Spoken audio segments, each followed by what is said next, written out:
Shalom, selamat pagi jemaat Tuhan. Kita bersyukur untuk kebaikan Tuhan yang telah memimpin kita sampai pada hari ini. Walaupun kita belum bisa beribadah secara komunal, tapi kita bersyukur untuk pemeliharaan Tuhan. Dan kita percaya bahwa Allah kita Allah yang maha hadir.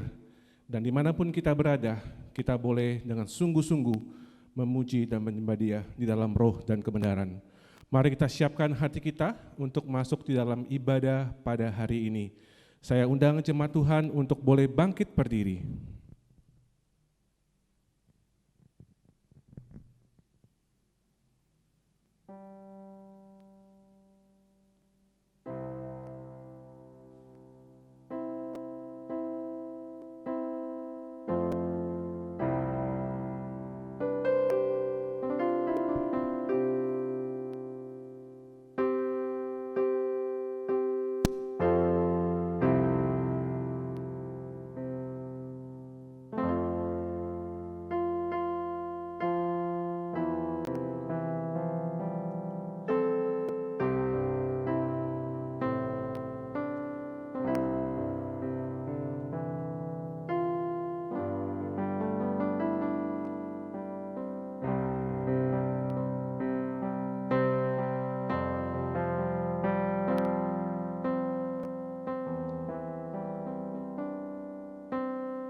Pertolongan kita ialah dari Tuhan yang telah menjadikan langit dan bumi dan yang telah memilih kita sebelum dunia dijadikan, supaya kita kudus dan tak bercacat di hadapannya.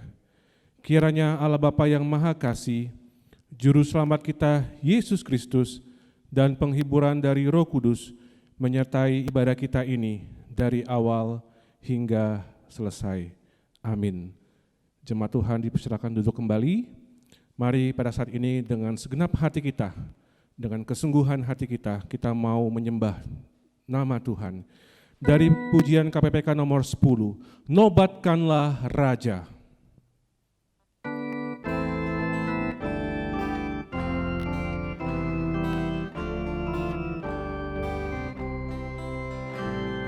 Nobatkanlah Raja, domba ditaktanya, dengarlah suara pujian berkumandang lebar.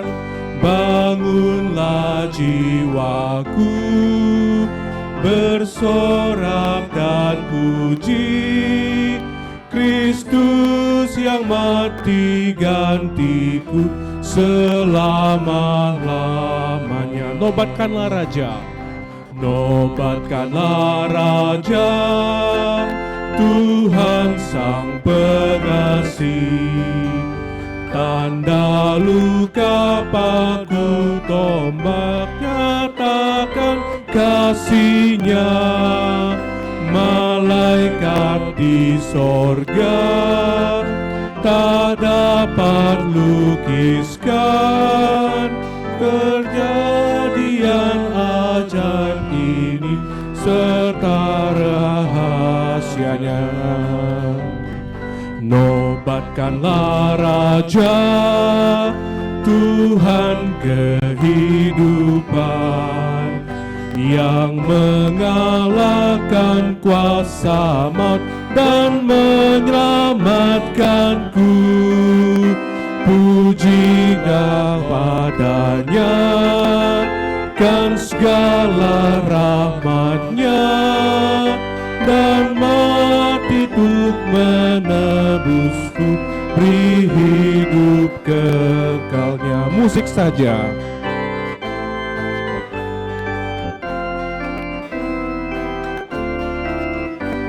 Bait yang keempat.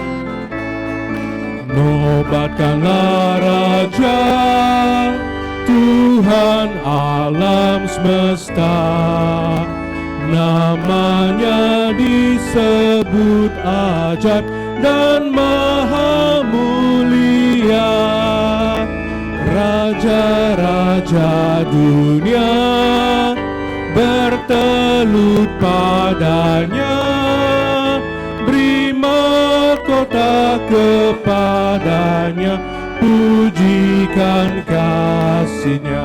Nobatkanlah Raja, nobatkanlah Raja, Raja segala raja. Dialah Sang Maha Pencipta, bertakhta di surga. Puji Dia penebus yang mati bagiku. Puji dan muliakan-Nya selama-lamanya. Mari kita masuk di dalam doa. Bapa dalam kerajaan surga, kami mengucap syukur ya Tuhan, karena kasih dan setia-Mu di dalam kehidupan kami tidak pernah habis-habisnya. Sampai pada hari ini Tuhan boleh membawa kami masuk di dalam ibadah untuk boleh memuji dan menyembah Engkau, mengingat akan segala kebaikan-Mu ya Tuhan. Kami mengucap syukur untuk hari yang baru yang Tuhan berikan, minggu yang baru yang Tuhan telah anugerahkan kepada kami.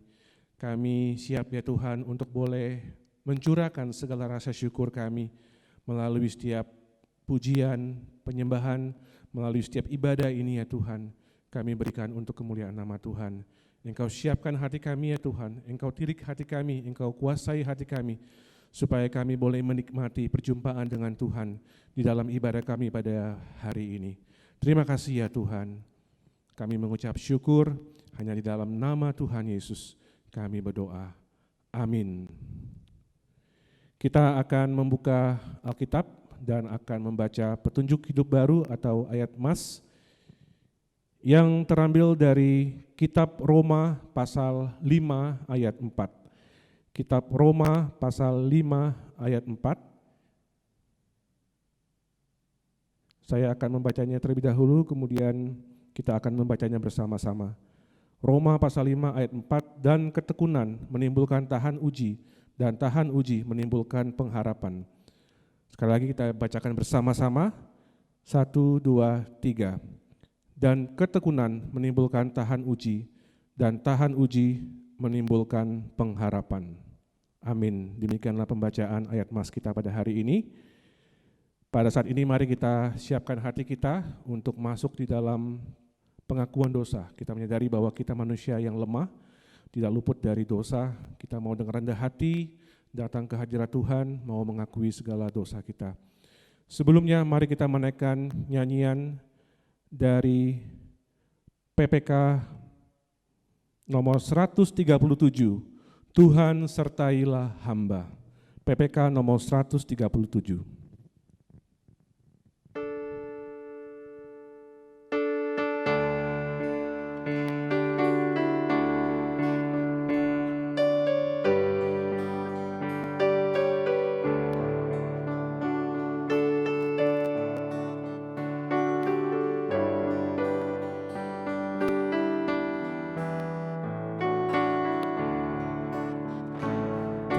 Sertailah hamba, kalau tidak ku sesat. Ku harap Kau selalu serta, baru langkahku tetap. Maka jiwaku teduh pada jalan dan lebu, dengan lagi tanya, aku ini Tuhanku. Tuhan serailah hamba, imanku selalu lemah. Sabdamu penuh kasih rahmat, hatiku terhiburlah. Maka jiwaku teduh pada jalan dan lebu, dengan tidak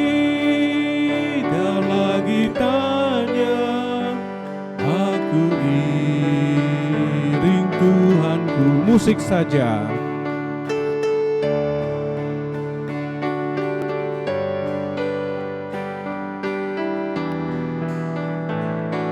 Tuhan sertailah hamba, Tuhan sertailah hamba, sepanjang hidupku jaga. Bila ajal aku tiba, Tuhan hantar ke surga, maka jiwaku teduh pada jalan dan lebu, dengan tidak lagi tanya aku iring Tuhanku, dengan tidak lagi tanya aku iring Tuhanku. Biar musik tetap mengalun dengan lembut. Saya mengajak kita semua untuk masuk di dalam doa, kita mengakui secara pribadi di hadapan Tuhan, karena kita tahu bahwa tidak ada yang tersembunyi di hadapan Tuhan. Tuhan mengetahui setiap kedalaman hati kita. Biar dengan suara yang lembut kita boleh mengakui segala dosa kita di hadapan Tuhan. Bapa dalam surga, kami datang ya Tuhan ke hadirat-Mu. Engkau melirik ya Tuhan setiap hati kami. Engkau mengetahui apa yang menjadi pikiran kami, perasaan kami, apa yang menjadi kekhawatiran kami, apa yang menjadi hal-hal yang tidak berkenan yang kami pikirkan, yang kami perkatakan, ataupun yang kami perlakukan ya Tuhan.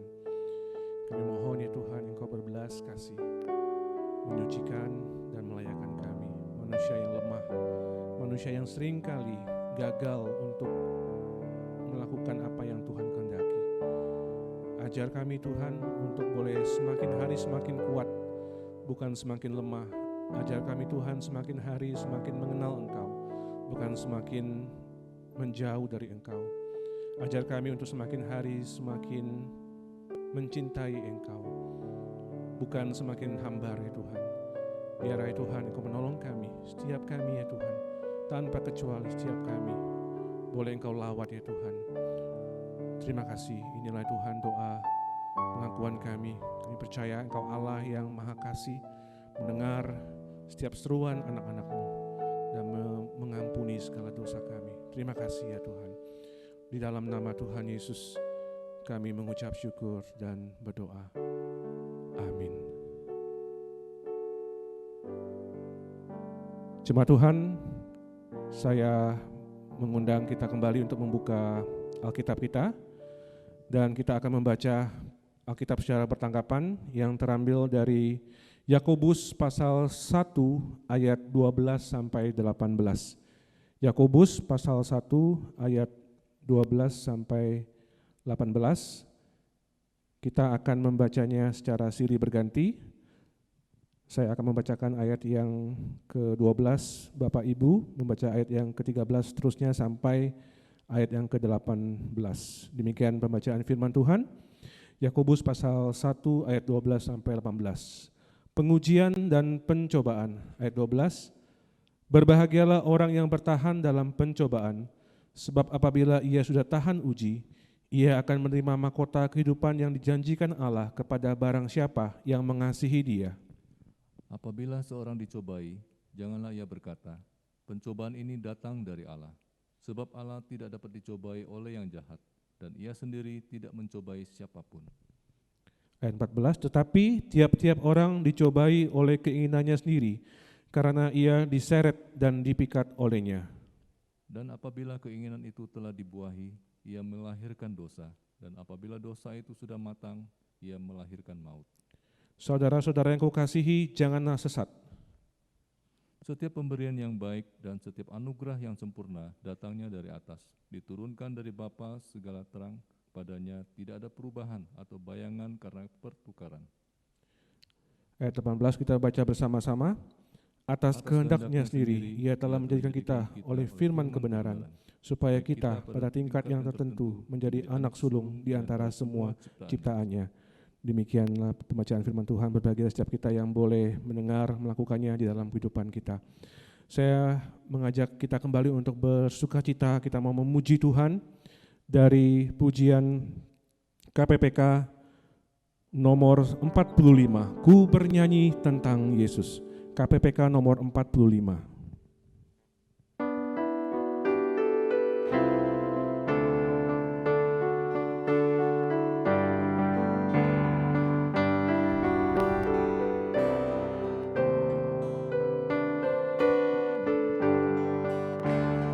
Hatiku bersukacita karena Ia selamatkanku. Kasih-Nya amat ajaiblah yang menghapus dosaku. Ku bernyanyi puji Yesus, bagiku Ia terindah. Ialah Tuhanmu kalisku, mati bebaskanku. Hanya Yesus yang terindah, dan ku dipuaskannya. Ku hanya pandang padanya, rohku dibebaskannya. Ku bernyanyi puji Yesus, bagiku Ia terindah. Ialah Tuhanmu kalisku, mati bebaskanku. Musik saja. Saya mengajak jemaat Tuhan untuk boleh bangkit berdiri. Bersama kita akan naikkan bait yang ketiga. Tuhanku sungguh terindah, seindah bunga harum, sumber berkat yang melimpah, anugerahnya ku diberi. Ku bernyanyi puji Yesus, bagiku Ia terindah. Ialah Tuhanmu kalisku, mati bebaskan. Ku bernyanyi tentang Yesus.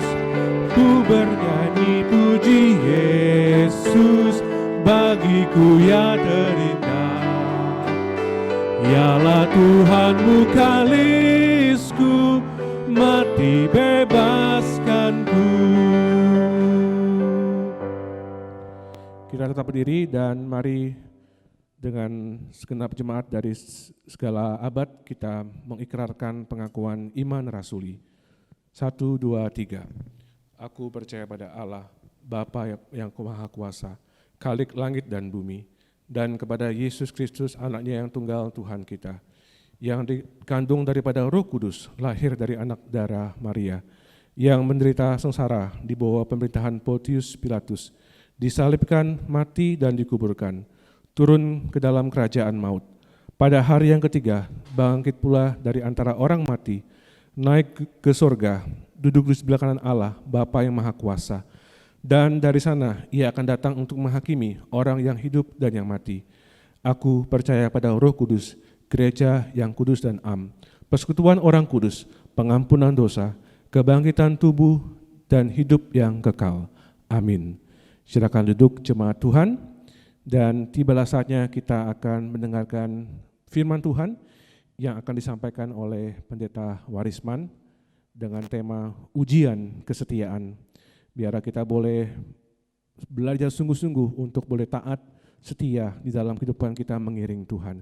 Kita naikkan nyanyian Selidiki Aku Tetap Setia.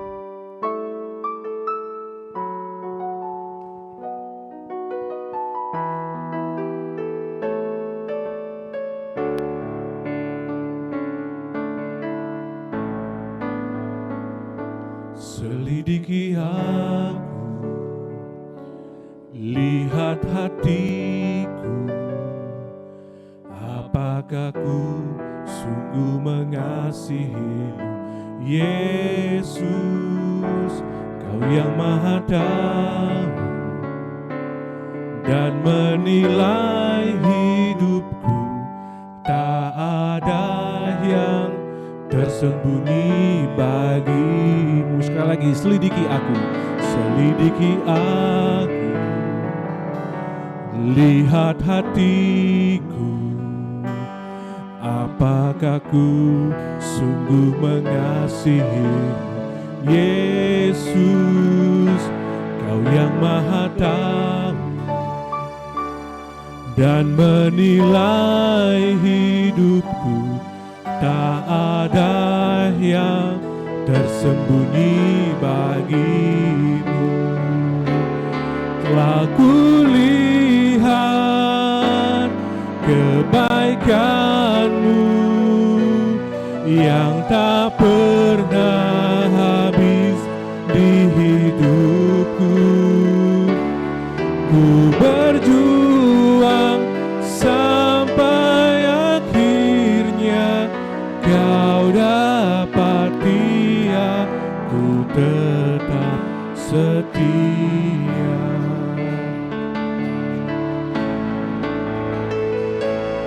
Selidiki aku, lihat hatiku, apakah ku sungguh mengasihi-Mu, Yesus, Kau yang Maha Tahu dan menilai hidupku. Tak ada yang tersembunyi bagimu. Telah kulihat kebaikan-Mu yang tak pernah habis di hidupku. Ku berjuang sampai akhirnya Kau dapati aku tetap setia. Telah kulihat kebaikan-Mu yang tak pernah habis di hidupku. Ku berjuang sampai akhirnya Kau dapati aku tetap setia. Dapati aku tetap setia.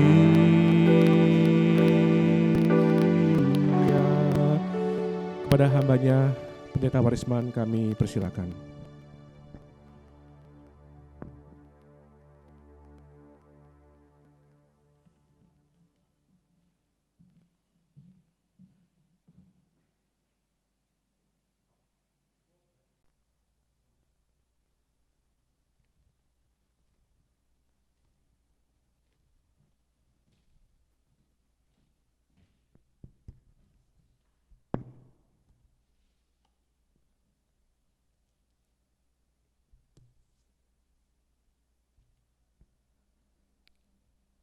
Mari kita masuk di dalam doa.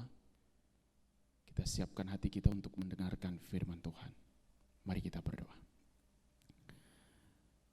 Kami sungguh bersyukur Bapa, karena kami boleh menikmati kasih setia-Mu hari demi hari. Engkau tidak pernah meninggalkan kami, bahkan Engkau selalu menjumpai kami melalui firman-Mu sebagai bukti kasih setia-Mu dan pemeliharaanmu yang sempurna dalam hidup kami. Oleh sebab itu Tuhan, di kesempatan yang indah ini ketika Engkau menuntun kami, boleh datang ke hadirat-Mu, duduk untuk mendengarkan kebenaran firman-Mu. Kami mohon kepada-Mu Allah Roh Kudus, Engkau yang membuka hati dan pikiran kami, Engkau yang memberikan kami kekuatan, sehingga kami boleh menikmati saat-saat yang indah ini Tuhan bersama dengan Engkau. Dan kami pun boleh berbahagia, karena firman-Mu adalah penuntun hidup kami. Dalam segala kelelahan jiwa kami, dalam segala situasi-situasi sulit yang kami alami, kiranya firman-Mu terus meneguhkan kami untuk hidup seturut dengan kehendak-Mu Tuhan. Berkati kami semua Bapa, bahkan berkati hamba-Mu ini dalam segala kelemahan dan keterbatasan. Roh Kudus pimpin hamba-Mu di dalam mengajar dan memberitakan firman-Mu. Terima kasih Tuhan. Di dalam nama-Mu Tuhan kami Yesus Kristus kami berdoa. Amin. Bapak Ibu, saudara-saudari yang saya kasihi, pada hari ini kita akan sama-sama merenungkan firman Tuhan. Saya mengajak kita untuk membaca firman Tuhan di dalam Kejadian pasal 24 ayat yang pertama sampai dengan ayatnya yang ke-27. Sekali lagi saya mengajak kita membuka Alkitab di dalam kitab Kejadian pasal 24 ayat yang pertama sampai dengan ayatnya yang ke-27 dengan judul perikop Ribka dipinang bagi Ishak. Adapun Abraham telah tua dan lanjut umurnya serta diberkati Tuhan dalam segala hal. Berkatalah Abraham kepada hambanya yang paling tua dalam rumahnya, yang menjadi kuasa atas segala kepunyaannya, katanya, baiklah, letakkan tanganmu di bawah pangkal pahaku, supaya aku mengambil sumpahmu demi Tuhan, Allah yang empunya langit dan yang empunya bumi, bahwa engkau tidak akan mengambil untuk anakku seorang istri dari antara perempuan Kanaan yang di antaranya aku diam. Tetapi engkau harus pergi ke negeriku dan kepada sanak saudaraku untuk mengambil seorang istri bagi Ishak anakku. Lalu berkatalah hambanya itu kepadanya, mungkin perempuan itu tidak suka mengikuti aku ke negeri ini. Haruskah aku membawa anakmu itu kembali ke negeri dari mana tuanku keluar? Tetapi Abraham berkata kepadanya, awas, jangan kau bawa anakku itu kembali ke sana.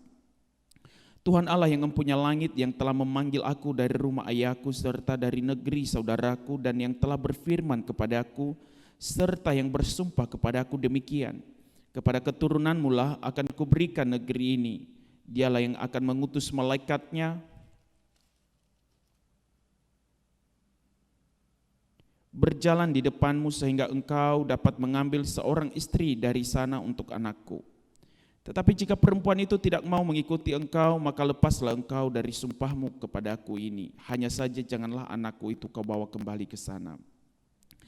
Lalu hamba itu meletakkan tangannya di bawah pangkal paha Abraham tuannya dan bersumpah kepadanya tentang hal itu. Kemudian hamba itu mengambil 10 ekor dari unta tuannya dan pergi dengan membawa berbagai-bagai barang berharga kepunyaan tuannya. Demikianlah ia berangkat menuju Aram Mesopotamia ke kota Nahor. Di sana disuruhnya lah unta itu berhenti di luar kota dekat suatu sumur pada waktu petang hari, waktu perempuan-perempuan keluar untuk menimba air. Lalu berkatalah ia, Tuhan Allah tuanku Abraham, buatlah kiranya tercapai tujuanku pada hari ini, tunjukkanlah kasih setiamu kepada tuanku Abraham. Di sini aku berdiri dekat mata air dan anak-anak perempuan penduduk kota ini datang keluar untuk menimba air. Kiranya terjadilah begini, anak gadis kepada siapa aku berkata, tolong miringkan buyungmu itu supaya aku minum, dan yang menjawab minumlah, dan unta-untamu juga akan kuberi minum. Dialah kiranya yang kau tentukan bagi hambamu Ishak. Maka dengan begitu akan ku ketahui bahwa engkau telah menunjukkan kasih setiamu kepada tuanku itu. Sebelum ia selesai berkata, maka datanglah Ribka yang lahir dari Betuel, anak laki-laki Milka istri Nahor saudara Abraham, buyungnya dibawanya di atas bahunya. Anak gadis itu sangat cantik perasnya, seorang perawan, belum pernah bersetubuh dengan laki-laki. Ia turun ke mata air itu dan mengisi buyungnya, lalu kembali naik. Kemudian berlarilah hamba itu mendapatkannya serta berkata, tolong beri aku minum air sedikit dari buyungmu itu. Jawabnya, minumlah Tuan. Maka segeralah diturunkannya buyungnya itu ke tangannya serta diberinya dia minum. Setelah ia selesai memberi hamba itu minum, berkatalah ia, baiklah, untuk unta-untamu juga kutimba air sampai semuanya puas minum. Kemudian segeralah dituangnya air yang dibuyungnya itu ke dalam palungan, lalu berlarilah ia sekali lagi ke sumur untuk menimba air, dan ditimbanyalah untuk semua unta orang itu. Dan orang itu mengamatinya dengan berdiam diri untuk mengetahui apakah Tuhan membuat perjalanannya berhasil atau tidak. Setelah unta-unta itu puas minum, maka orang itu mengambil anting-anting emas dan setengah sikal beratnya, dan sepasang gelang tangan yang 10 sikal emas beratnya. serta berkata, "Anak siapakah engkau? Baiklah katakan kepadaku, adakah di rumah ayahmu tempat bermalam bagi kami?" Lalu jawabnya kepadanya, "Ayahku Betuel, anak Milka yang melahirkannya bagi Nahor." Lagi kata gadis itu, "Baik jorami, baik makanan unta banyak pada kami, tempat bermalam pun ada." Lalu berlututlah orang itu dan sujud menyembah Tuhan, serta berkata, "Terpujilah Tuhan Allah tuanku Abraham, yang tidak menarik kembali kasihnya dan setianya dari tuanku itu, dan Tuhan telah menuntun aku di jalan ke rumah saudara-saudara tuanku itu." Bapak, Ibu, saudara-saudari yang saya kasihi, generasi kita selain dikenal orang generasi milenial atau generasi Y atau generasi Z, dan mungkin ada istilah-istilah lain yang sering kita dengar tentang label generasi sekarang. Tetapi ada satu istilah yang diberikan kepada generasi kita saat ini, bahwa generasi ini sering disebut juga dengan generasi nuklir. Kenapa generasi ini dilabelkan dengan generasi nuklir? Karena orang-orang di zaman ini adalah orang-orang yang gampang meledak. Bapak, Ibu, saudara yang saya kasihi, kita bisa tahu bahwa orang-orang yang gampang meledak adalah orang-orang yang tidak setia. Kita tidak bisa lagi menemukan apa yang dimaksud kesetiaan di generasi ini. Orang sulit dipercaya dan orang sulit percaya. Bayangkan saja beberapa hari kemarin ketika mulai vaksin, kepala negara divaksin, bahkan disiarkan secara langsung. Tapi masih saja orang tidak percaya apakah itu vaksin, ada yang menuduh itu vitamin dan lain sebagainya. Jadi orang-orang di zaman sekarang, orang-orang yang sulit sekali kita menemukan apa itu setia. Tetapi yang kita temukan bahwa orang-orang generasi yang disebut dengan generasi nuklir adalah generasi yang gampang terprovokasi. Kita bisa melihat bagaimana sebuah perkembangan generasi sehingga kita bisa disebut sekarang ini generasi nuklir. Karena perkembangan teknologi itu membuat orang semakin acuh dan cuek terhadap sesama. Bahkan anak-anak yang kecanduan gadget, mereka menjadi dewasa semu. Salah satu ciri anak-anak yang kecanduan gadget mengalami dewasa semu adalah gampang emosi. Belum lagi ditambah dengan situasi yang runyam yang saat ini sedang kita hadapi. Kondisi ekonomi yang begitu buruk, situasi kerja yang begitu sulit, dan juga Bapak Ibu tentang kesehatan, pandemi ini yang telah melanda bangsa kita. Juga kejahatan-kejahatan yang terjadi di sekitar kita. Maka setiap orang dipengaruhi oleh semua itu. Sehingga kita sulit percaya kepada sesama dan juga kita sulit untuk dipercayai. Makanya setiap orang gampang terprovokasi dan manusia gampang meledak. Kenapa hal ini terjadi Bapak Ibu? Sesungguhnya situasi kondisi yang kita hadapi itu hanya penyebab sekundernya. Tetapi penyebab paling dasar mengapa manusia gampang terprovokasi, gampang meledak, karena kurangnya jiwa kehambaan. Oleh sebab itu kita bisa memahami dan menyimak satu kisah yang ditulis di dalam Kejadian pasal 24 ini. Kalau pada minggu kemarin kita belajar mengenai kematian Sarah, istri Abraham. Maka Abraham setelah menguburkan istrinya beberapa waktu kemudian, maka dia mulai menyadari bahwa hidupnya juga tidak lama lagi. Sehingga di sini dia mengatakan bahwa umurnya mungkin sudah tidak lama lagi. Dia sudah tua, lanjut. Bahwa Abraham semakin menyadari betapa singkatnya hidup dan mungkin sebentar lagi juga dia akan meninggal dunia. Maka anaknya satu-satunya yaitu Ishak yang lahir dari Sarah. Waktu itu umur Ishak sekitar 40 tahun. Maka bagi seorang orang tua yang baik, maka ia harus melakukan tanggung jawab terakhirnya bagi anaknya, yaitu pernikahan anaknya. Suatu kebahagiaan bagi orang tua jika ia bisa menyaksikan anaknya bisa berkeluarga dengan bahagia. Oleh sebab itu, Abraham mempersiapkan, merencanakan hal ini terjadi pada Ishak.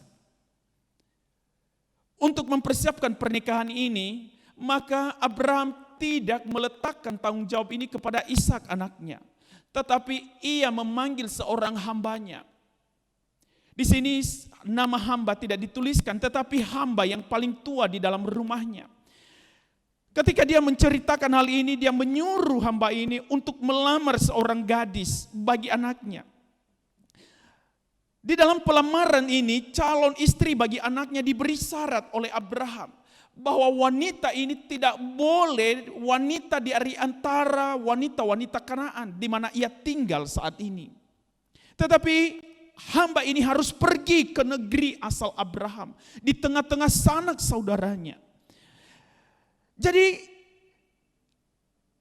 Abraham ini memahami bahwa negeri saat ini, negeri Kanaan tempat ia tinggal, kenapa ia tidak mau mengambil wanita dari antara wanita-wanita itu? Karena ia menyadari bahwa Tuhan akan menghancurkan negeri ini termasuk penduduknya, dan dia tidak mau istri Ishak menjadi jerat baginya. Dan kedua, selain syarat itu, bahwa hamba ini juga tidak boleh membawa Ishak kembali ke negeri sanak saudaranya, karena Abraham sangat setia kepada janji Tuhan. Pada pasal 12 kita sudah belajar, Tuhan memanggil Abraham keluar dari negerinya, dari sanak saudaranya, dan dari rumah bapaknya ke negeri yang ditunjukkan Tuhan. Jadi Abraham memegang janji itu, bahwa Tuhan setia pada janjinya, maka ia juga harus setia.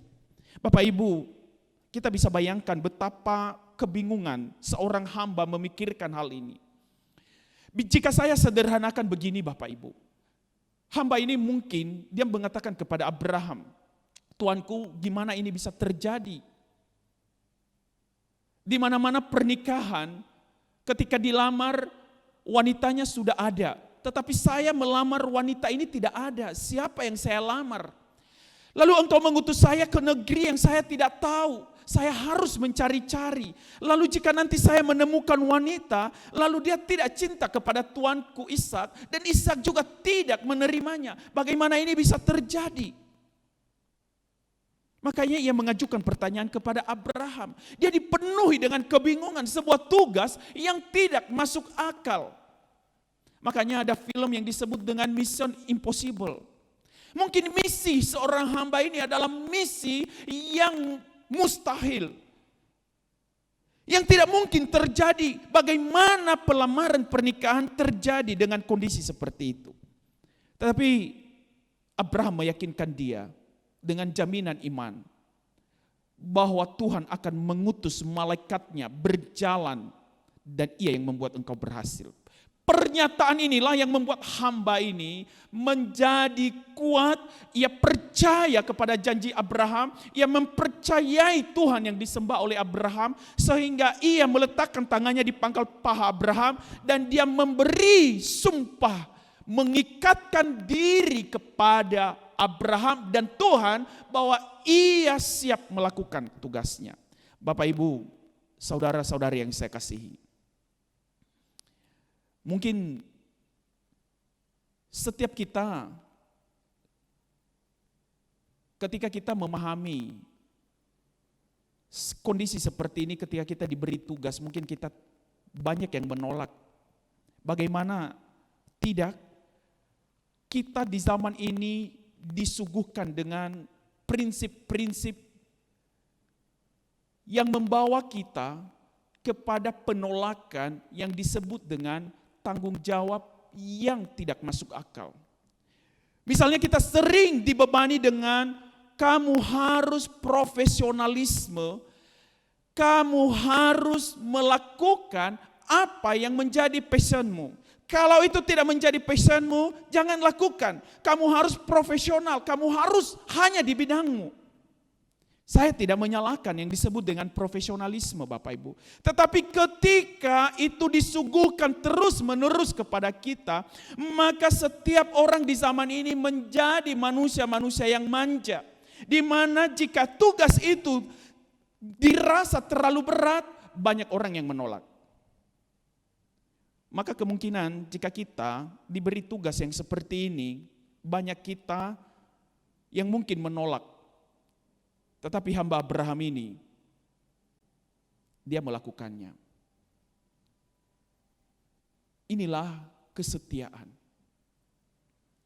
Ujian kesetiaan sebenarnya bukan ketika kita mampu melakukan sesuatu. Tetapi ujian kesetiaan adalah ketika kita memiliki jiwa kehambaan. Maka dalam renungan hari ini, maka kita harus belajar mengenai prinsip kehambaan ini. Agar setiap kita boleh hidup setia di sepanjang hidup kita.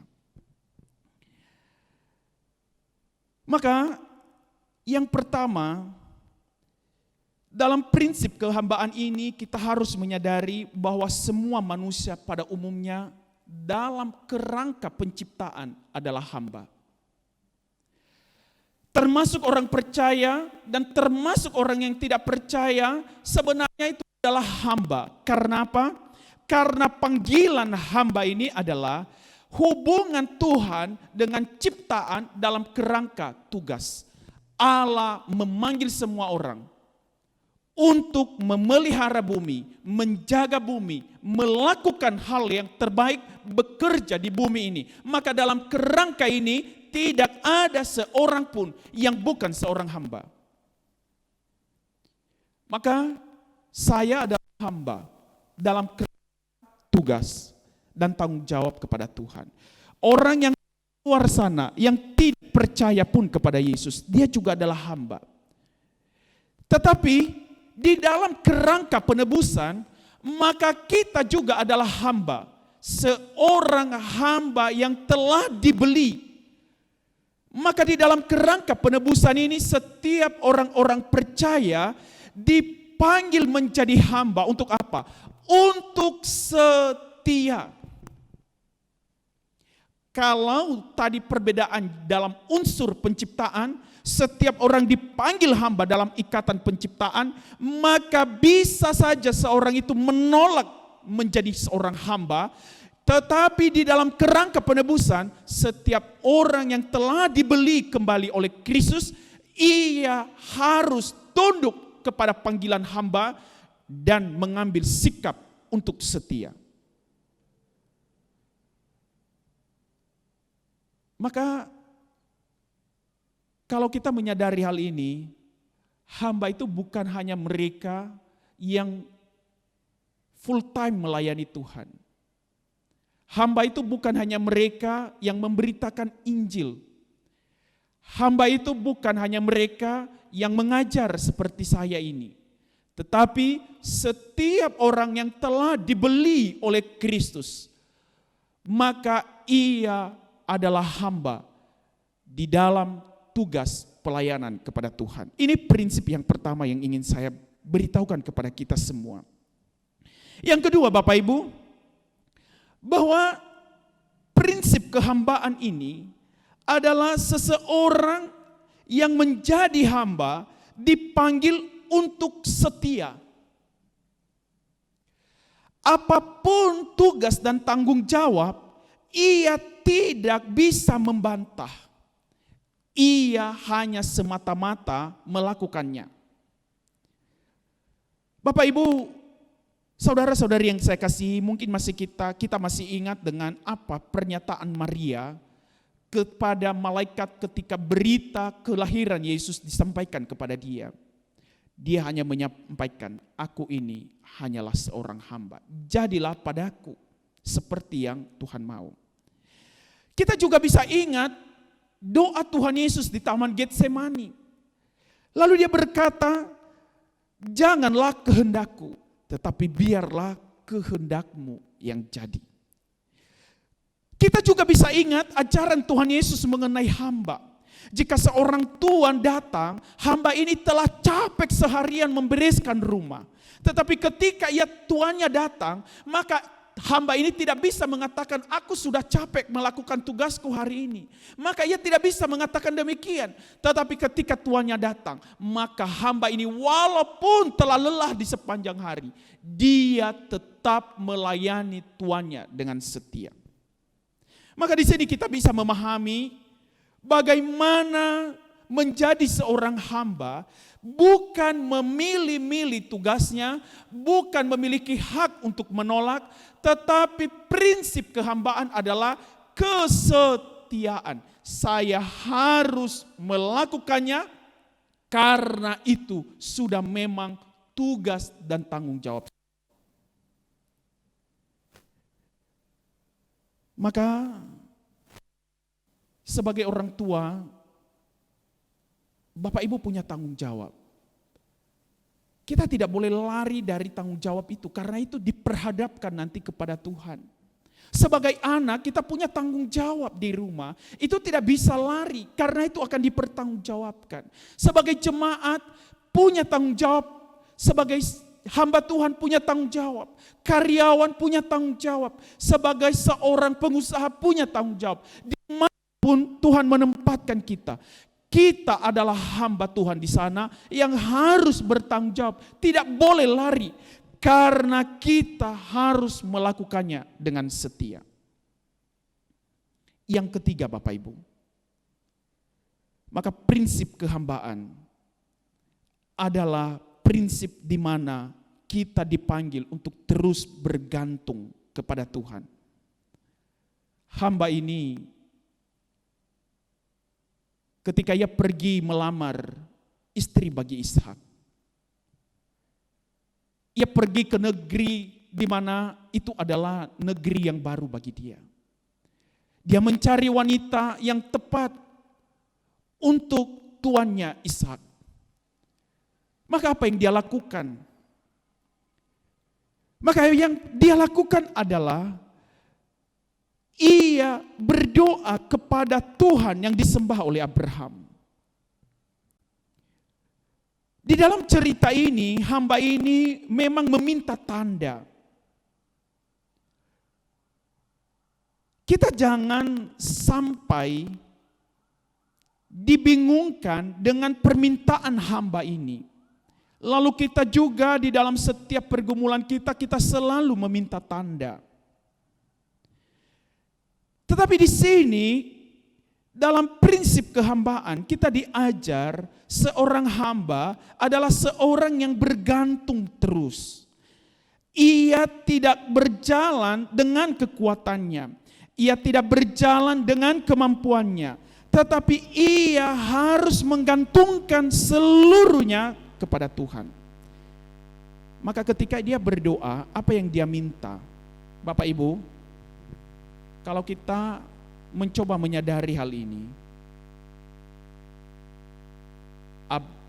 hamba ini dia mendoakan seorang wanita yang tepat sesuai dengan wanita bijaksana di dalam Amsal.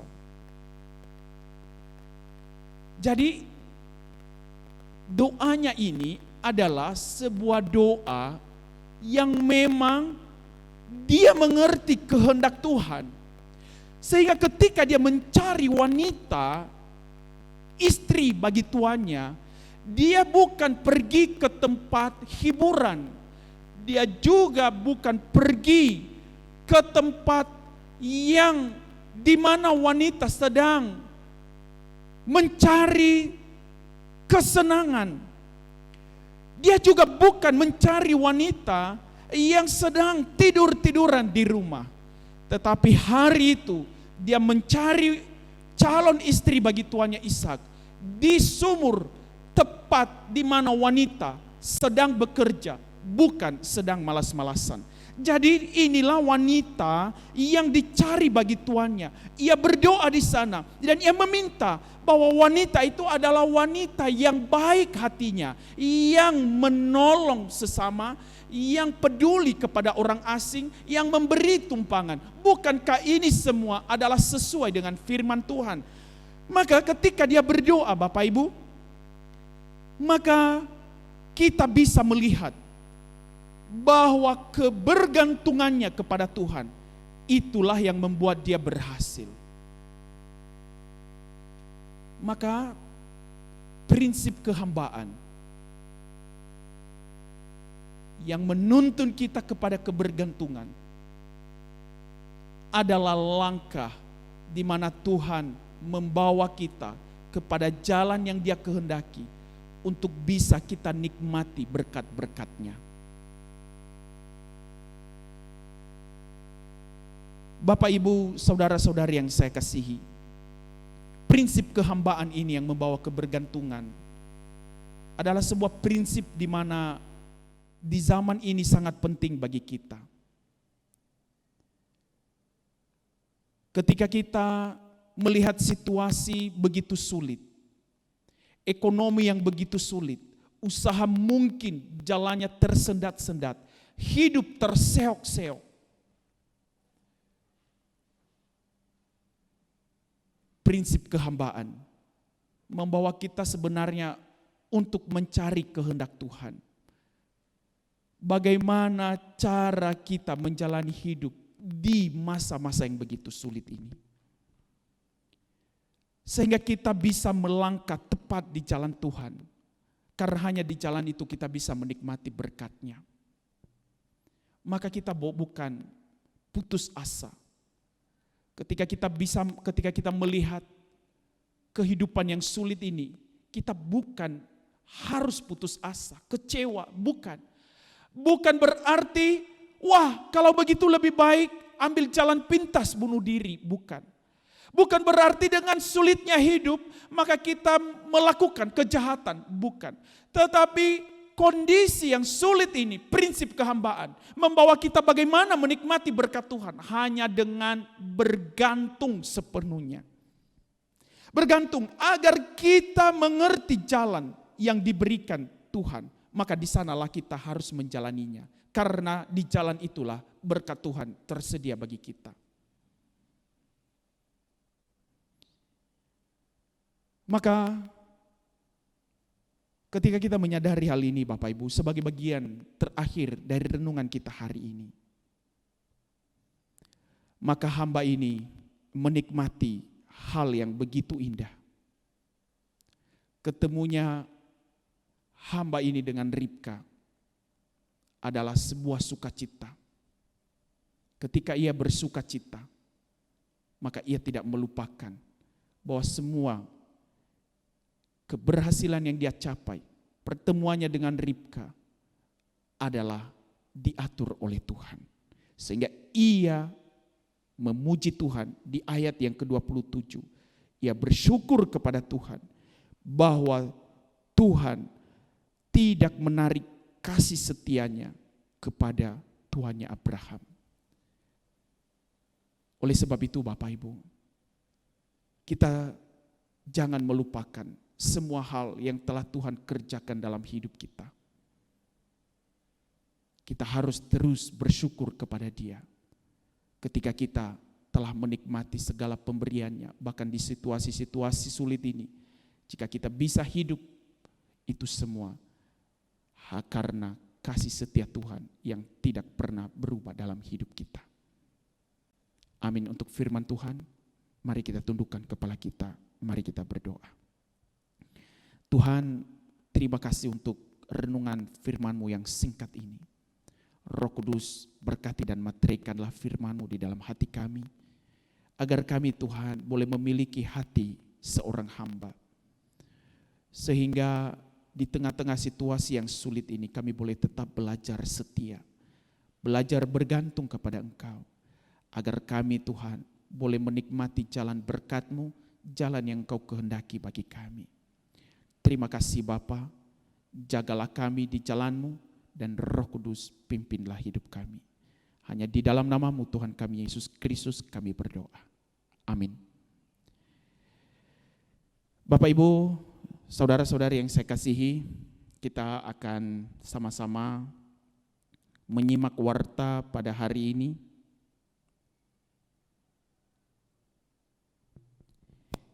Yang pertama, kami mengucapkan terima kasih kepada seluruh pelayan yang melayani pada hari ini. Kiranya Tuhan Yesus memberkati saudara semua.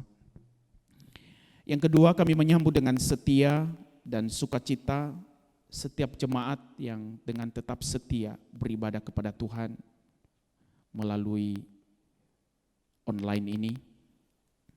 Doa kami kiranya Tuhan terus memimpin, menolong, dan memelihara kita di dalam kebenaran firman-Nya. Kami juga memberitahukan kepada seluruh jemaat bahwa di tahun 2021 ini sesuai dengan hasil rapat majelis dan keputusan majelis bahwa pelayanan diakonia untuk membantu jemaat yang terdampak pandemi ini akan terus dilanjutkan. Oleh sebab itu Bapak Ibu, saya sebagai gembala jemaat menghimbau kepada seluruh jemaat, jika mengalami dampak daripada pandemi ini, maka gereja menyediakan pelayanan sosial. Dan jika pelayanan sosial ini dibutuhkan, silakan menghubungi majelis. Sehingga pelayanan diakonia ini boleh berjalan dengan baik. Bapak Ibu tidak perlu sungkan, karena memang ini sesuai dengan visi dan misi kita. Visi gereja kita adalah bukan hanya saja memberitakan Injil, tetapi juga melayani setiap jemaat yang membutuhkan, termasuk di dalam kebutuhan setiap hari. Kami juga tetap menghimbau kepada jemaat yang mungkin mendukung pelayanan diakonia ini, silakan mendukung dalam bentuk doa atau mungkin dalam bentuk materi. Boleh mendukung lewat rekening gereja atau mungkin dalam bentuk sembako. Kami juga memberitahukan Bapak Ibu bahwa nanti jam 1 siang akan ada rapat majelis. Kepada seluruh majelis diharapkan untuk boleh ikut rapat ini via Zoom.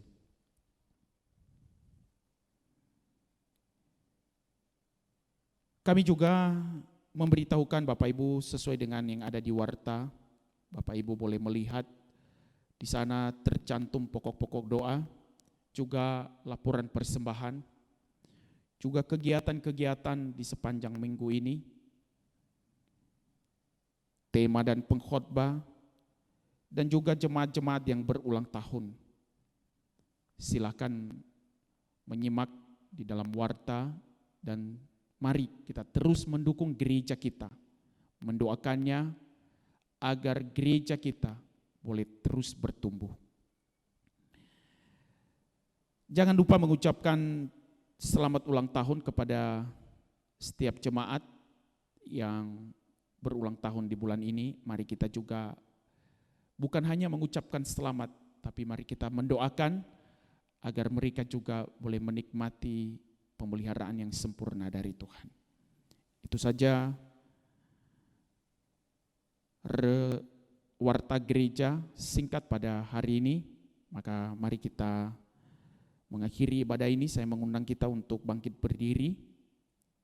Kita akan mengucapkan visi dan misi gereja. Visi gereja, gereja yang dipimpin oleh Roh.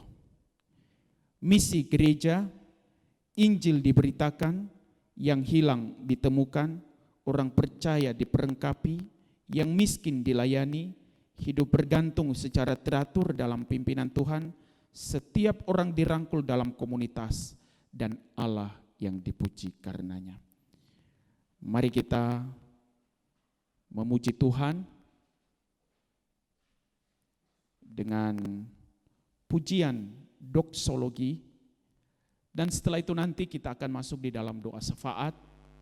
Kita akan mendoakan pergumulan bangsa dan negara kita, gereja kita. Kita juga mendoakan diri kita agar semua itu kita serahkan kepada Tuhan.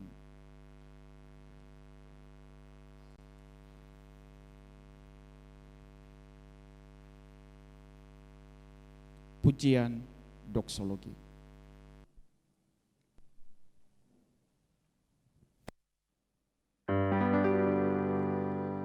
Puji Allah Bapa Putra, puji Allah Roh Kudus, ketiganya yang esa. Pohon selamat sumber berkat. Amin.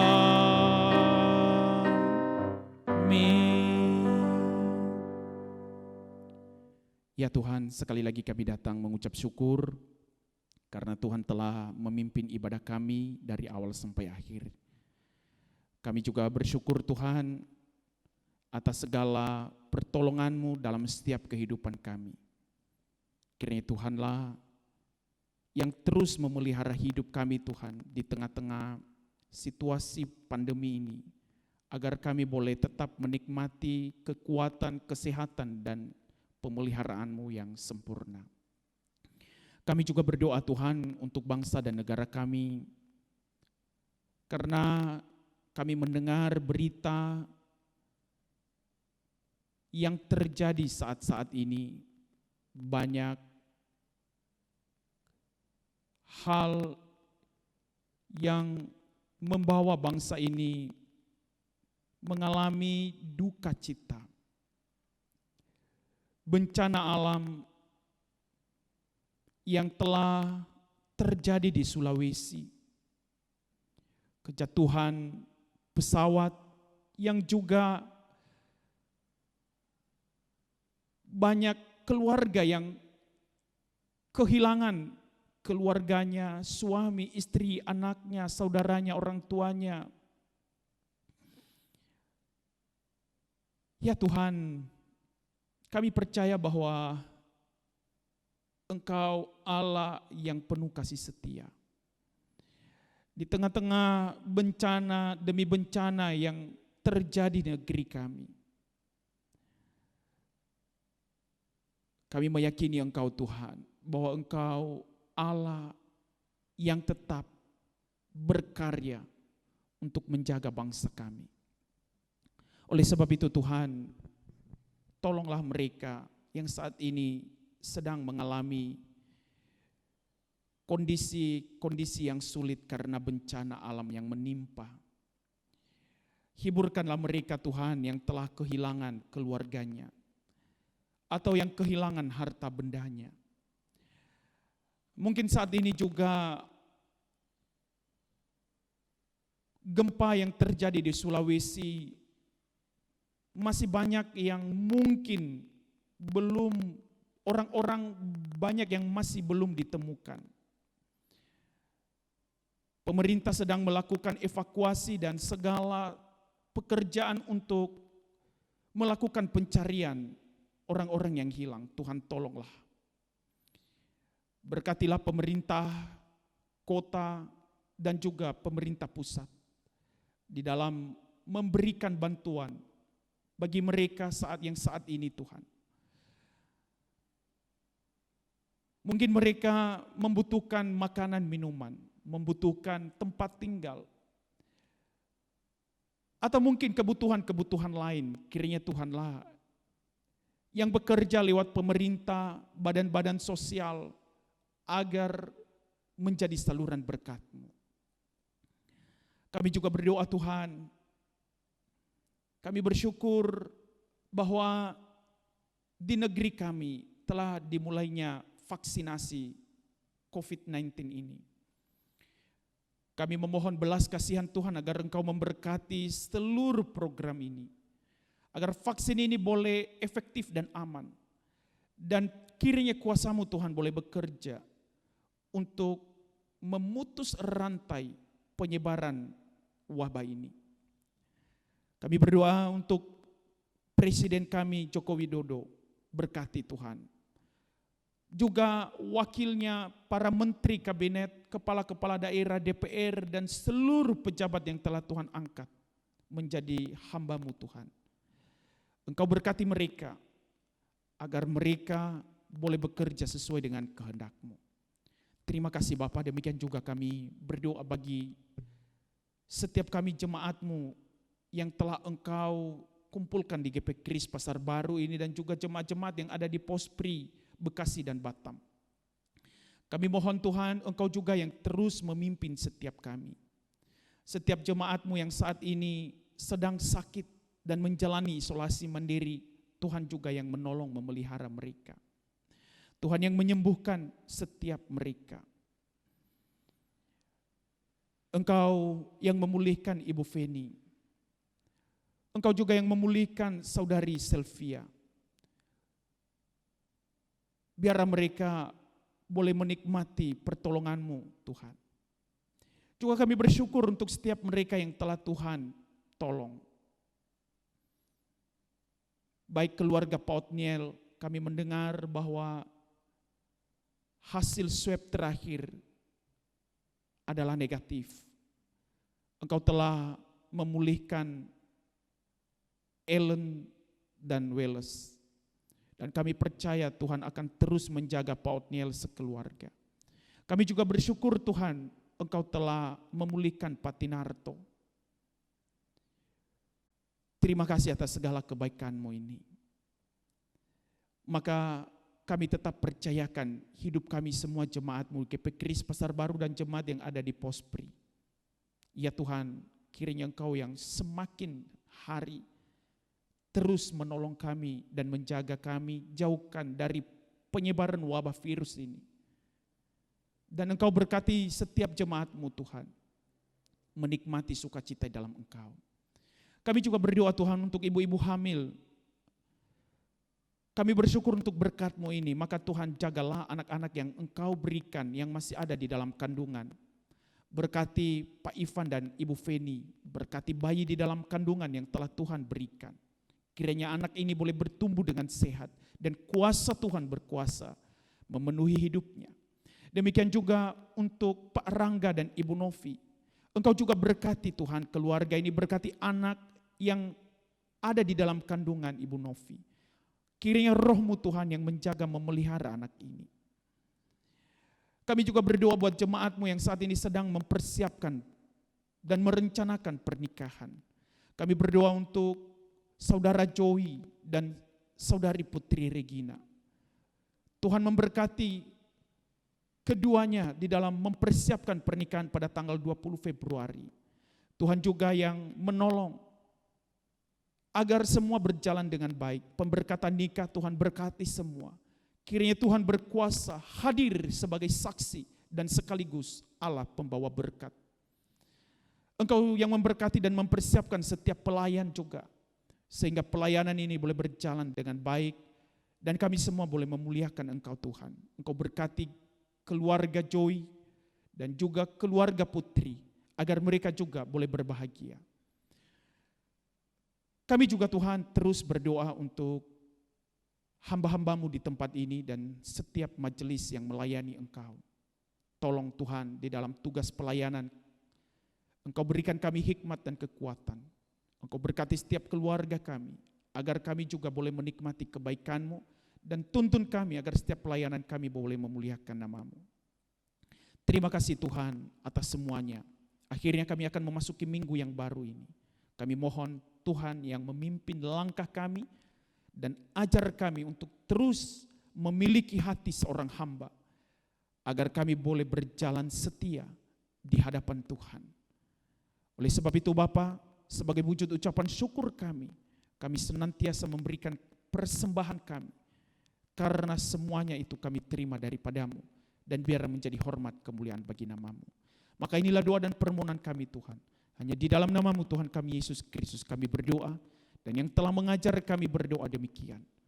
Bapa kami yang di surga, dikuduskanlah namamu, datanglah kerajaanmu, jadilah kehendakmu, di bumi seperti di surga. Berikanlah kami pada hari ini makanan kami yang secukupnya, dan ampunilah kami akan kesalahan kami, seperti kami juga mengampuni orang bersalah kepada kami. Dan janganlah membawa kami ke dalam pencobaan, tetapi lepaskanlah kami daripada yang jahat. Karena Engkau yang mempunyai kerajaan dan kuasa dan kemuliaan sampai selama-lamanya. Amin. Saudara yang terkasih, pulanglah. Arahkanlah hatimu kepada Tuhan dan terimalah berkat-Nya. Tuhan memberkati engkau dan melindungi engkau. Tuhan menyinari engkau dengan wajah-Nya dan memberi engkau kasih karunia. Tuhan menghadapkan wajah-Nya kepadamu dan memberi engkau damai sejahtera, sekarang sampai selama-lamanya. Berkat damai sejahtera dari Allah Bapa ini, dan kasih karunia-Nya yang terus berlimpah, dan persekutuan di dalam Allah Roh Kudus, akan terus memimpin menyertai engkau, sekarang sampai selama-lamanya. Amin. Amin.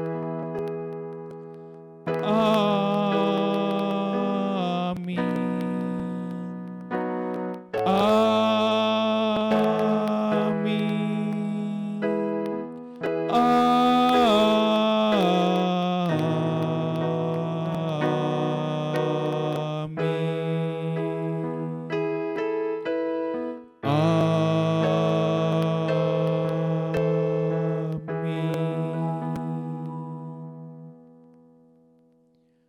Ibadah selesai, silakan duduk kembali dan mengambil saat teduh. Kami mengucapkan selamat hari Minggu.